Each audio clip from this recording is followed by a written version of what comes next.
నా పేరు Madhu, CPML new democracy. Andhra ప్రాంతంలో మారేడుమిల్లి దగ్గర 2 ఎన్కౌంటర్లు జరిగాయి. ఈ ఎన్కౌంటర్లు బూటకప్ ఎన్కౌంటర్లు అనేటని చెప్పి సిపిఎంఎల్ న్యూ డెమోక్రసీగా మేము భావిస్తున్నాం. దీని మీద సిట్టింగ్ జడ్జి ద్వారా న్యాయ విచారణ జరిపించాలని చెప్పి కోరుతున్నాం. ముఖ్యంగా కేంద్ర రాష్ట్ర ప్రభుత్వాలు ఏవైతే ఉన్నాయో ఇడ్మాని టార్గెట్ చేశాయి. అందులో భాగంగా అతను దొరికినప్పటికీ తీసుకుపోయి ఆ మారేడుమిల్లి దగ్గర హత్య చేయటం అనేటువంటి జరిగింది. ఈ హత్యని తీవ్రంగా ఖండిస్తున్నాం. అలాగే కేంద్ర రాష్ట్ర ప్రభుత్వాల పోలీసుల చేతులలో 50 మందికి పైగా ఉన్నారు. వారందరినీ తక్షణమే కోర్టులో హాజరుపరచాల్సిందిగా డిమాండ్ చేస్తున్నాం. ముఖ్యంగా ఈ హత్యలకి, మానవ హననానికి ఈ కేంద్ర ప్రభుత్వం, అమిత్ షా ప్రభుత్వం ఎందుకు పూనుకుందంటే మధ్య భారతదేశంలో 29 రకాల ఖనిజ సంపదలు ఉన్నాయి. ఈ సంపదనంతా కార్పొరేటు పెట్టుబడిదారులకి దారాదత్తం చేయటానికి పూనుకున్నది. ఇది చట్టవిరుద్ధంగా వ్యవహరిస్తున్నది. వీటన్నిటినీ వ్యతిరేకిస్తున్నటువంటి మావోయిస్టుల్ని, ఆ ఉద్యమాన్ని అణిచివేసేటువంటి దాంట్లో భాగంగానే ఈరోజు బూటకపు ఎన్కౌంటర్లకి దిగటం అనేటువంటి జరిగింది.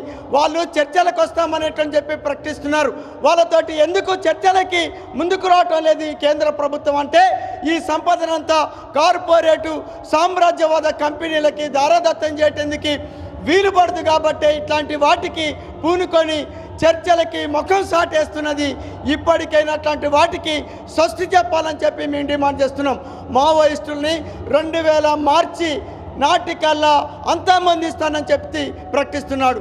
ఈ అంతమొందించడం అనేది నీ తరం కాదు, నీ అబ్బతరం కాదని చెప్పి చెప్తున్నాం.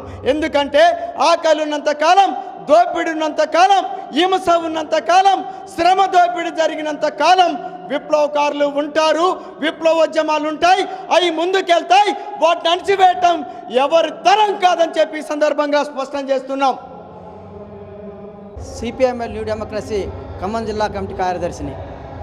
ఈరోజు మావోయిస్టుల్ని కాల్చి చంపుతున్న దాన్ని సిపిఎంఎల్ న్యూ డెమోక్రసీ తీవ్రంగా ఖండిస్తూ ఉంది. ఆపరేషన్ కగారుని వెంటనే నిలుపుదల చేయాలని డిమాండ్ చేస్తూ ఉంది. ప్రజాస్వామిక వాదులు ఈ ఎన్కౌంటర్లని ఖండించాలని కోరుతూ ఉన్నాం. అదేవిధంగా ఇవాళ ప్రభుత్వ ఎన్కౌంటర్లన్నీ బూటకం అనేది మేము భావిస్తూ ఉన్నాం. ప్రజల్ని పోరాటం వైపు నడవకుండా అదేవిధంగా మావోయిస్టులు ఆదివాసులను చైతన్యవంతం చేస్తున్న క్రమంలో కార్పొరేట్ శక్తులకు అక్కడ ఉన్న భూముల్ని అప్పగించి అక్కడ ఉన్నటువంటి ఆదివాసుల్ని, గిరిజనేతరుల్ని కూడా బయటకు పంపించి అక్కడ ఉన్న ఖనిజ సంపదని దోసుకుపోవడానికి మాత్రమే ఈ ఎన్కౌంటర్లు జరుగుతున్నాయనేది మేము భావిస్తున్నాం. అమిత్ షా గారు, మోడీ గారు కార్పొరేట్ శక్తులకు ఖచ్చితంగా హామీ ఇచ్చారు. ఇక్కడ ఎంతమంది అన్న చనిపోయి రక్తం కారినా కూడా, రక్తం మొత్తం ఏర్లై పారుతున్నప్పుడు కూడా ఇక్కడ ఈ ప్రాంతాన్ని మీకు అప్పగిస్తామనేది వాళ్ళు కరాఖండిగా ఒప్పందం చేసుకున్న దాంట్లో భాగంగానే ఇవాళ ఇడ్వాని కానీ అనేక మంది విప్లవకారుల్ని ఇవాళ కాల్చి చంపుతున్నారు. ఈ రోజుకి 800 మంది విప్లవకారులు చంపేసారు. వాళ్ళ ఆధీనంలో ఉన్న వాళ్ళందరినీ కూడా తక్షణమే విడుదల చేయాలని, లేదా తక్షణమే కోర్టుకు అప్పగించాలని, కోర్టు అంటే రాజ్యాంగ పరిధిలో వాళ్ళు గెలిచి 24 గంటల్లో అరెస్టు చేసిన వాళ్ళని కానీ, పట్టుకున్న వాళ్ళని కానీ విడుదల చేయాలని వాళ్ళ రాజ్యాంగంలో రాసి ఉన్నప్పుడు కూడా వాళ్ళని అప్పగించడం లేదని అంటే అది చాలా తీవ్రమైన నేరంగా మేము భావిస్తున్నాం. తప్పనిసరిగా ఈ ఎన్కౌంటర్లన్నింటినీ తక్షణమే ఆపి మావోయిస్టు వాళ్ళని చర్చలకు పిలవాలనేది డిమాండ్ చేస్తూ ముగిస్తున్నాం.